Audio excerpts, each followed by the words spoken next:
Olá pessoal, tudo bem? Vou iniciar me apresentando. Meu nome é Michele Marie, eu sou advogada da União. Atualmente eu sou coordenadora geral de licitação, contratos e instrumentos congêneres no MEC. Eu estou nessa área há 13 anos aproximadamente. Eu tenho pós-graduação em Direito Público pelo IDP e pela UNB e sou mestre em Direito Constitucional pelo IDP. E sobre o assunto que a gente vai tratar aqui hoje, eu escrevi um livro em coautoria com outro advogado da União, que é o Rony Charles, é este daqui. Então eu gosto bastante do assunto. Bom, vamos iniciar. A medida provisória 961, ela é de 6 de maio de 2020 e ela trouxe a possibilidade no artigo 1º de abertura para aplicação do RDC para as licitações e contratos para quaisquer obras, serviços, compras, alienações e locações. Como ela trouxe essa possibilidade, ela abriu o leque para que a administração possa utilizar durante o estado de calamidade reconhecido pelo decreto legislativo de 6 de 20 de março de 2020. Ela trouxe a possibilidade de utilização do regime diferenciado de contratações, o RDC, durante o estado de calamidade para quaisquer objetos, como eu falei anteriormente. E aí trouxe a possibilidade e a abertura maior para que o RDC fosse utilizado. Eu vou trazer aqui para vocês, eu pensei o que seria mais importante sobre o regime. Importante também considerar que essa medida provisória, ela deixou claro no parágrafo único do artigo 2º que ela vai se aplicar aos contratos firmados no período do estado de calamidade, independentemente do prazo e do prazo das prorrogações. Então, se o contrato foi firmado durante o período da calamidade reconhecida pelo decreto, independente do prazo dele ou da prorrogação, se eu utilizei o RDC, vai ser ele que vai continuar sendo aplicado nas prorrogações dos contratos. Então, é importante considerar isso porque no artigo 62 da Constituição Federal, como vocês bem sabem, eu preciso de que a medida provisória seja convertida em lei. Então, lá no artigo 62 tem a disposição dizendo que eu vou perder eficácia se ela não for convertida em lei no período, né? Que seria 60 mais 60, que é prorrogável, daria 120 dias. Feitas essa parte introdutória, a gente vai entrar no regime mesmo em si. E aí também é importante considerar que eu atuei na feitura do regime, quando ele estava sendo gerado, porque eu estava na consultoria jurídica do Ministério do Planejamento à época, e o regime foi gerado nessa época, e aí eu tive a oportunidade de trabalhar com outro colega também, advogado da União, e outra pessoa que era outra servidora, que era da Secretaria Executiva. Então, a gente se dedicou para isso. Foi como se tivesse montado um grupo de trabalho para que o regime fosse gerado. Tanto que a gente fez primeiro o decreto para depois fazer a lei, porque do decreto a gente retirou o que precisava tá na lei, e assim que a lei foi publicada, o decreto saiu logo em seguida, para que não ficasse sem a norma no período. Pois bem, mas vamos lá tratar do RDC. A primeira coisa que sempre tem discussão é se ele é uma modalidade licitatória ou não. Quando a gente pensou, a lei, né, gente, ela é 12.462, de 4 de agosto de 2011, e o decreto é o 7581, de 11 de outubro de 2011, ou seja, foi o que eu falei para vocês, assim que saiu a lei, logo em seguida saiu o decreto, porque ele já tinha sido feito. A lei saiu em agosto, o decreto saiu em outubro. E aí todo mundo começou a questionar se era uma nova modalidade licitatória. não foi com essa intenção que a gente fez para que fosse um regime de utilização flexível por parte do gestor, porque é o gestor quem sabe lá na ponta qual objeto que ele vai contratar e o que ele vai precisar de procedimento licitatório para chegar à contratação do objeto. Só que a gente pode considerar sim que é uma modalidade licitatória única e flexível. Então, ela vai ser única porque eu não tenho aquelas modalidades licitatórias da 866, que são taxativas e fechadas, que é concorrência, tomada de preço, como por exemplo. E flexível porque eu não tenho um engessamento como a 866 ela traz. Então, eu vou usar ali o RDC da forma que eu for, de acordo com o meu objeto. Então, de acordo com o objeto, eu vou ver o que eu posso aplicar dentro daquilo que eu vou contratar. Então, mas eu posso considerar, sim, como uma modalidade licitatória única e flexível. Bom, a lei também trouxe que não é obrigatória a adoção do RDC. Então, por isso, tem que constar de forma expressa no meu instrumento. Tanto que os editais que são publicados, eles trazem RDC número tal, que é para deixar expresso que eu estou utilizando o RDC. E aí, por que também isso? Eu vou afastar a 866. Então, eu não vou usar a 866. Se eu estou usando o RDC, eu vou usar ele, e exceto nos casos que tiverem lá expresso para que eu use a 866. Parte de contrato, por exemplo, ela está utilizando a 866. Tem algumas nuances diferentes lá, mas ela usa a 866. Então, só quando tiver expresso nele que é para eu utilizar a 866, eu vou usar. Senão, eu não vou usar. Bom, e a natureza jurídica do regime, qual seria, né? Ele é norma geral, materialmente falando, e seria especial se eu for levar em consideração a relação dele com a 866. Então, em relação a 866, eu posso considerar como norma especial. Mas, materialmente falando, ele é uma norma geral. Quais são os principais pontos do regime que eu acho que seria mais interessante para vocês? Ele trouxe uma fase recursal única lá no artigo 27. Então, depois da habilitação, eu vou julgar os recursos referentes ao julgamento das propostas ou lances e a habilitação do vencedor. Ele trouxe o fim das modalidades, como eu falei, rígidas lá da 866, e o valor não vai determinar o procedimento, ele em si já é um procedimento, o próprio RDC, por isso que a gente colocou como regime, para que ele em si já trouxesse todo o procedimento ali para que o gestor ficasse livre para montar, de acordo com o objeto dele, que ele quer contratar. Ele trouxe procedimentos auxiliares, que é a pré-qualificação, o cadastramento, o sistema de preço, que é diferente, do RDC é diferente, catálogo eletrônico e padronização, são os procedimentos auxiliares. Então, dá para perceber que a gente teve com ele uma nova forma de contratar, né? Ele trouxe remuneração variável e novos critérios de julgamento, que é o aberto e fechado, que foi utilizado até agora, aberto e fechado, e eu posso combinar os dois. Foi até utilizado como parâmetro agora para o decreto que saiu, o novo decreto do pregão. Eles fizeram umas nuances para o decreto, mas foi utilizado como parâmetro. Outro dado interessante, o RDC, ele teve como parâmetro a lei das estatais, que à época estava sendo gerada e que agora já foi publicada. Então, muita coisa que está aqui tem lá na lei das estatais, porque ele teve como parâmetro a lei das estatais, bem como também o decreto da Petrobras, que regulamenta a Petrobras. Então, lá tem contratação integrada, que trouxe também aqui para o RDC.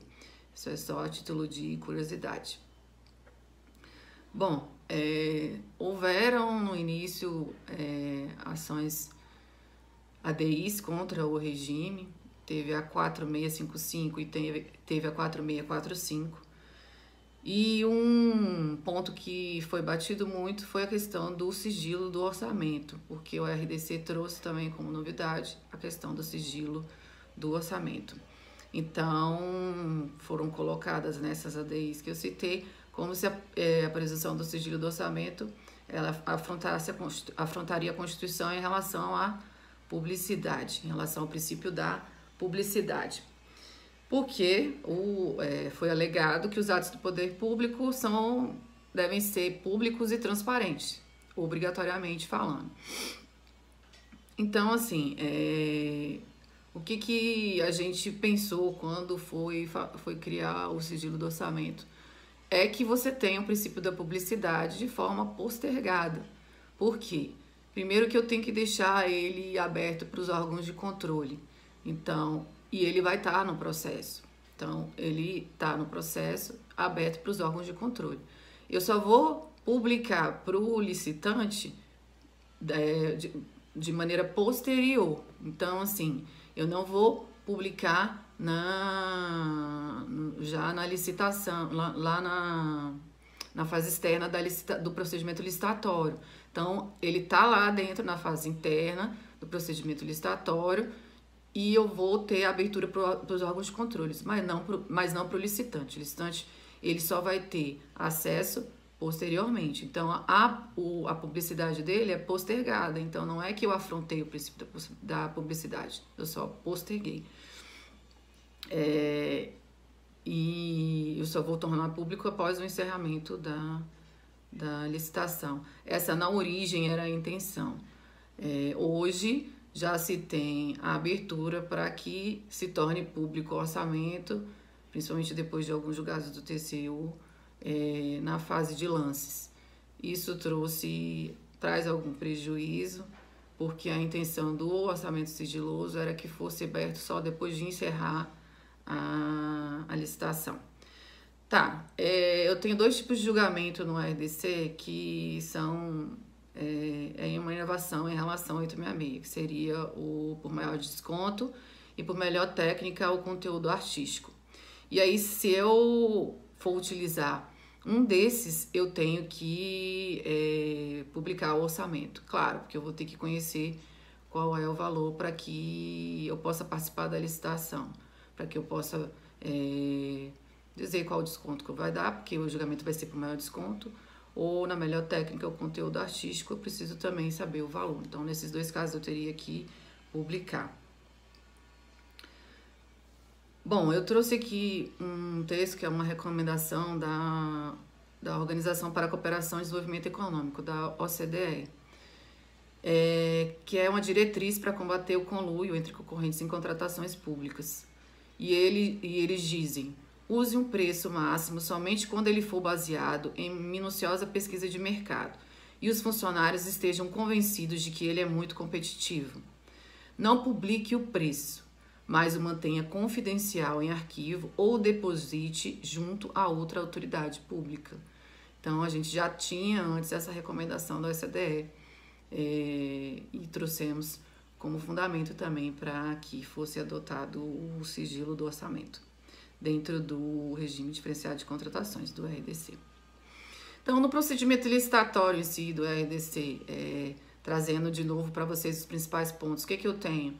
Eu tenho inversão de fases do pregão, que não o RDC é a regra, então eu vou utilizar como regra geral. Eu tenho preferência pelo formato eletrônico, então se eu for usar o presencial, eu tenho que justificar.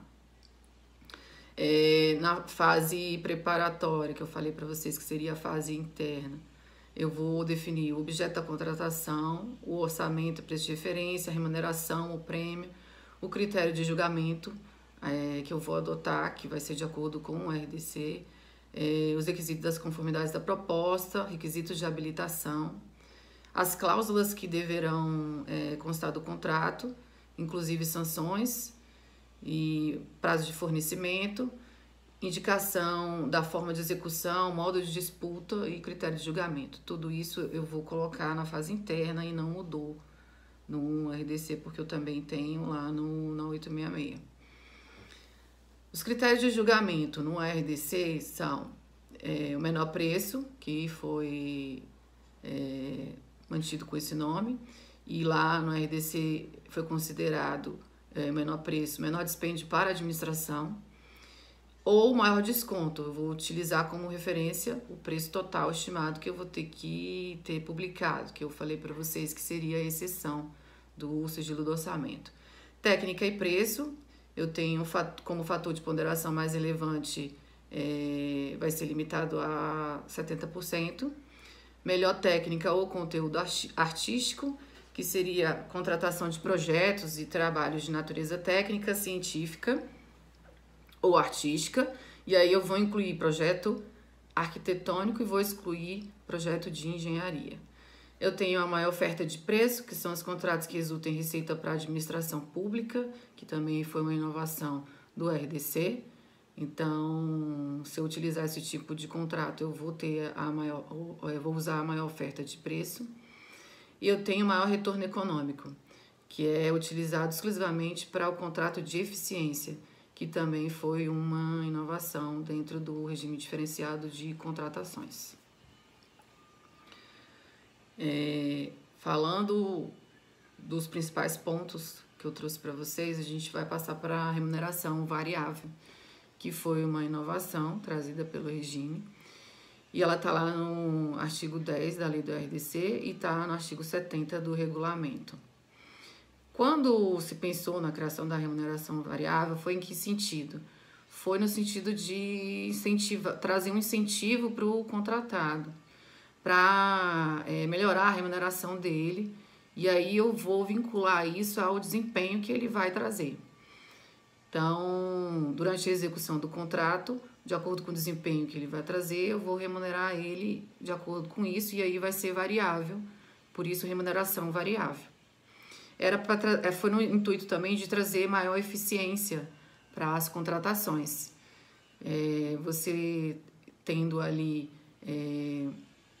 a possibilidade do contratado, de acordo com, na execução do contrato, de acordo com o que ele me trouxer de vantagem, e eu podendo remunerar de uma melhor forma, talvez eu tenha um contrato mais eficiente. Então, foi essa a intenção do regime com a criação da remuneração variável. Só que para eu utilizar isso, eu tenho que estabelecer meta, eu tenho que estabelecer critérios ou padrões, e isso vai ter que ser previamente, né, estabelecido. E eu vou estabelecer aonde? No instrumento convocatório, porque o instrumento convocatório é a lei do procedimento licitatório, e é por ali que o licitante ele se orienta para saber se ele vai participar da licitação ou não, o que está sendo objeto da licitação e os parâmetros para que eu possa apresentar a proposta, né? Então, eu tenho que estabelecer esses critérios se eu for adotar a remuneração variável já no instrumento convocatório.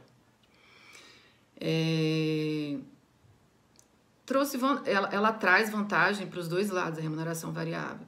Eu tenho benefício para o contratante e uma remuneração maior para o contratado. Então, eu tenho uma vantagem para o contratante, porque eu vou ter ali o licitante, ele tá voltado para aquilo, para que ele tenha uma remuneração maior. Então, eu presumo que ele vá querer alcançar o objeto da melhor forma. Então, seria nesse sentido. Quais são os requisitos, então, para a remuneração variável? E como eu posso usar, né? Eu posso usar para obras e serviços, inclusive de engenharia, eu posso utilizar. Está vinculado ao desempenho do contratado, como eu já estou dizendo aqui. O critério para chegar à remuneração a ser paga tem que ter as metas, os padrões e a qualidade, critério de sustentabilidade ambiental também, e o prazo de entrega, isso que eu vou levar em consideração para estabelecer a remuneração lá que o contratado vai receber. O valor da remuneração variável deve ser proporcional ao benefício que eu vou gerar para a administração pública. Então, eu também vou ter que levar em consideração isso.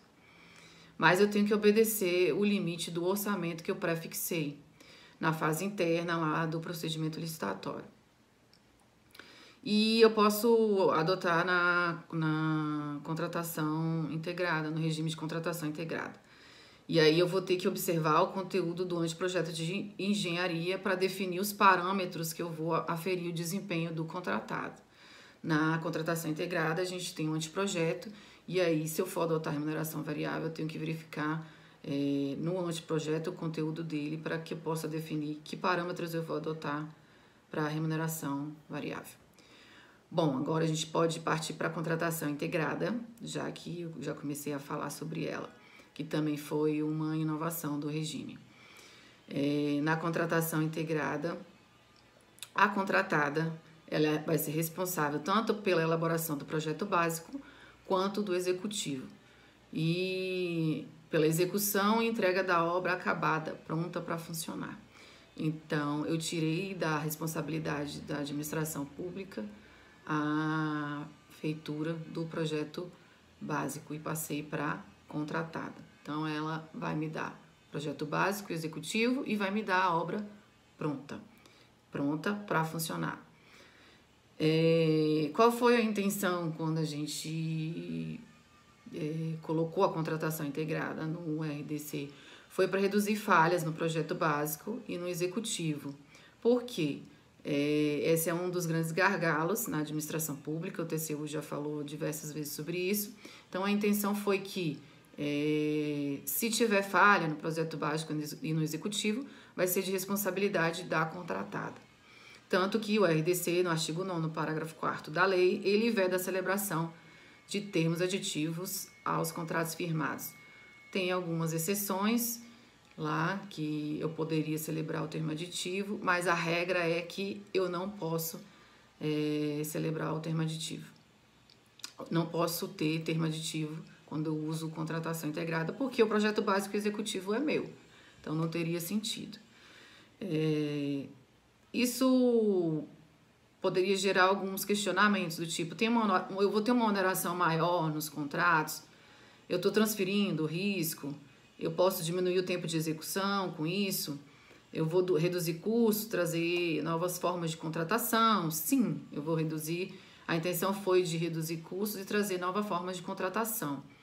Porque a partir do momento que o contratado ele está trazendo para mim, ele está fazendo o projeto básico executivo, ele está trazendo para mim também a possibilidade, enquanto administração, que eu conheça novas formas de contratar. Porque aí é ele que vai colocar no projeto dele.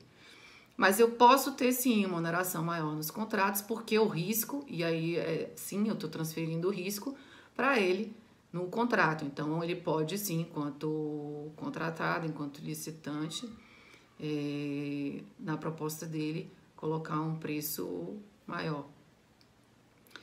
E quem começou a adotar o regime foi a Infraero, e ela constatou no início, quando ela começou a adotar, que teve, sim, uma diminuição no tempo de execução dos contratos. Então, isso também a gente pode considerar como sendo uma vantagem na adoção da contratação integrada. Para eu adotar a contratação integrada, eu tenho que ter justificativa técnica e econômica da adoção dentro da fase interna da licitação. É inviável licitar parcelas do serviço ou da obra de engenharia em unidades autônomas, então, dissociadas uma das outras, eu não posso. O regulamento da Petrobras, que eu falei que a gente adotou como... a gente tirou a contratação integrada de lá e adotou como parâmetro, né, para o RDC. É o 2745 de agosto de 98, e lá no item dele 1.9, ele trouxe a contratação integrada. Também na Lei de Concessões, a Lei 8987 de fevereiro de 95, no artigo 18, ela também trouxe previsão de utilização de elementos do projeto básico no edital de licitação.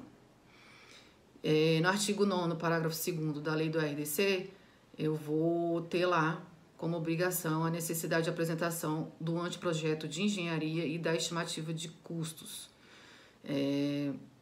Dentro disso, eu vou ter documentos técnicos destinados a possibilitar a caracterização da obra ou do serviço.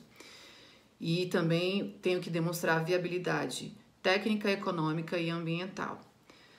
Tudo nesse documento que a gente chamou de anteprojeto. Dentro das práticas internacionais, eu já tinha a adoção de um tipo de contratação integrada. Nos Estados Unidos, por exemplo, a gente tem o turnkey, né? E lá o contratante ele apresenta o objeto da licitação e o licitante elabora o projeto e formula a proposta de preços. Então seria também uma forma de contratação integrada. Lá a gente tem o Private Finance Initiative Prime Contracting na Inglaterra. Então a responsabilidade contratual lá recai sobre um único contratante e o preço do contratado não é fixado de início. Eu dou um preço máximo e o resultado entre o preço máximo e o custo de fato ocasionado vai ser dividido entre o particular e o poder público. E aí seria no Prime Contract lá na Inglaterra. O TCU, no Acórdão 1510 de 2013, ele decidiu que a matriz de risco é elemento essencial e obrigatório e tem que constar do projeto de engenharia. Então, eu tenho que, junto com o projeto de engenharia, trazer a matriz de risco. Também no Acórdão 1465 de 2013, ele teve o mesmo entendimento. No artigo 20 da lei do RDC, eu vou ter lá os objetos que podem ser utilizados na contratação integrada. Então, são objetos que tenham natureza predominantemente intelectual e de inovação tecnológica ou técnica, ou que possam ser executados com diferentes metodologias ou tecnologias de domínio restrito no mercado. E eu vou pontuar as vantagens e qualidades que eventualmente forem oferecidas por cada produto ou solução. Então, seriam nesses dois objetos, eu vou adotar o critério técnica e preço na contratação integrada. Então, vamos agora para outro ponto que eu considerei também que seria relevante, e ele está lá dentro do procedimento auxiliar às licitações dentro do RDC, que é a pré-qualificação permanente.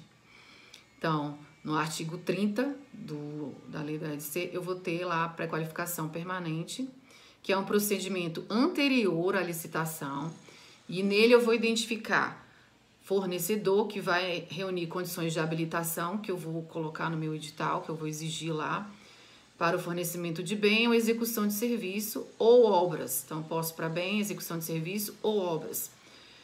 E eu vou estabelecer no meu edital os prazos locais e a condição. Isso vai ter que ser previamente estabelecido. E também para bens que atendam às exigências técnicas e de qualidade da administração pública. Então, eu tenho um procedimento anterior à licitação e eu vou identificar dentro dele os fornecedores que vão reunir as condições de habilitação que eu vou colocar que eu vou dispor lá no meu instrumento convocatório.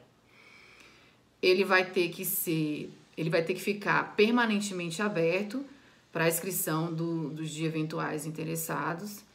E eu posso realizar licitação depois restrita aos pré-qualificados, de acordo com o que eu tiver estabelecido no meu regulamento. A pré-qualificação ela vai ter validade de 1 ano no máximo e ela pode ser atualizada a qualquer tempo. Então, a grande vantagem dela é que eu posso fazer essa pré-qualificação desses fornecedores antes da licitação e depois eu posso fazer uma licitação restrita a esses fornecedores que eu pré-qualifiquei antes da licitação. Então, essa seria a grande vantagem. E outro ponto que é de inovação agora na lei recente foi trazer os contratos Build to Suit no artigo 47A. Então, o artigo 47A trouxe esse tipo de contrato e veio me trazendo que eu posso firmar contrato de locação de bens móveis e imóveis e o locador vai realizar prévia aquisição, construção ou reforma, e essa reforma tem que ser substancial e com ou sem aparelhamento de bens. E ele vai realizar por ele mesmo ou por terceiros. E no bem que eu vou especificar no edital, a administração. Então, o bem locado vai ser construído ou reformado pelo futuro locador, de acordo com as exigências e parâmetros feitos pelo futuro locatário. é uma espécie de locação. Então, dá para ficar claro quando você vê a intenção de trazer esse tipo de contrato, que é uma espécie de locação. Para caracterizar esse tipo de contrato, é necessário que a reforma seja substancial, se eu for reformar. Então, vai ter que ser profunda, de grande monta. O build to suit é uma expressão inglesa e a tradução literal dele é construído para servir. No Brasil, ele é um negócio jurídico conhecido como locação sob medida. Então, para o português, seria isso, locação sob medida ou locação sob encomenda, ou locação com obrigação de fazer. Porque se eu estou, por exemplo, se eu vou reformar, então eu tenho a obrigação de reformar. Então, seria locação com obrigação de fazer. É uma modalidade de locação e as obrigações contratuais de ambas as partes também vão ser fixadas antes da construção ou antes da aquisição do imóvel. Então, já no edital, eu vou estabelecer esses parâmetros. O valor do aluguel não abrange apenas remuneração pelo uso do bem, ele vai abranger também um retorno para o investimento realizado pelo locador, para aquisição, para construção ou para reforma, porque eu vou poder, né, ou adquirir o bem, ou construir o bem, ou reformar a coisa alocada. E o valor do aluguel vai abranger não apenas a remuneração pelo uso do bem, mas também o retorno que eu, enquanto locador, tive que investir para poder adquirir ou construir ou reformar a coisa que eu estou locando. Esse tipo de contrato, em regra, ele vai ser de longo prazo, né? Então, 20 anos, e a gente tem que colocar cláusula penal alta para o caso de distrato, por conta do objeto em si, né? Porque eu vou adquirir o bem, eu vou construir, eu vou reformar, não teria sentido que o prazo fosse de, por exemplo, 1 ano. Então, em regra, ele vai ser de longo prazo. O locador, ele pode ser proprietário do bem. Então, aí, se ele for proprietário do bem, ele vai apenas construir ou faz a reforma de acordo com as necessidades que a administração estiver colocando. E ele pode não ser proprietário também do bem. E aí, por força do contrato, eu vou fazer o quê? Eu vou fazer com que ele se comprometa a adquirir o bem e nele construir a edificação. É possível que a locação por encomenda ocorra em imóvel pertencente à própria administração pública? Sim, é possível que ocorra. Então, seriam requisitos, posso considerar como requisitos para esse tipo de contratação.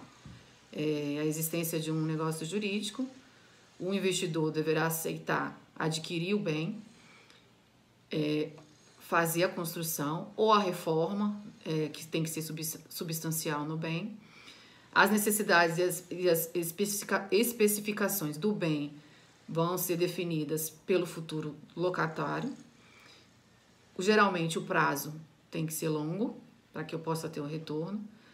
A contraprestação será os aluguéis que remuneram não apenas o uso do bem, mas também os investimentos que foram feitos no bem, para que eu possa tê-lo. Ele é diferente, esse tipo de contratação, ele é diferente da contratação que a gente tem na PPP.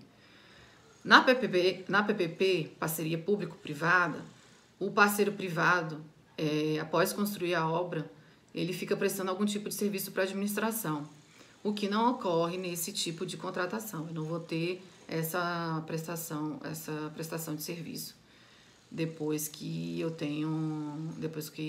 construí a obra. Tem um acórdão do TCU desde 2013, que é o acórdão 1301 de 2013, que ele se manifestou no sentido de que a locação sob encomenda era possível. Então, mesmo que ela não tivesse antes previsão expressa, já tinha por parte do TCU essa sinalização de ser possível a utilização da contratação, da locação, esse tipo de contratação da locação sob encomenda. Bom, pessoal, acho que de importante e no tempo aí que a gente teve, era isso que eu tinha para trazer para vocês. Espero que tenha sido útil. O RDC ele também foi utilizado no novo projeto da Lei de Licitações, PL 1292 de 95. Ele também foi utilizado como base e é uma nova forma de contratar. Foi com esse intuito que ele foi gerado e criado, para que a gente tenha contratações eficientes e não burocráticas, e não tão amarradas, e não tão no sentido de que eu tenho que estar ali vendo o que o gestor está fazendo, desde a concepção lá do procedimento licitatório. Não, a intenção foi que o gestor ficasse com a possibilidade, de acordo com o objeto dele, montar o procedimento licitatório e essa parte de fiscalização ficasse para o momento posterior, que é de competência dos órgãos de controle, e não colocar isso já na lei como algo obrigatório e uma forma de amarrar ali para que isso não aconteça. Eu quero agradecer a Cristiane pelo convite, a Escola da AGU pelo convite, e o IDARD também pelo convite. Espero que tenha sido proveitosa a palestra.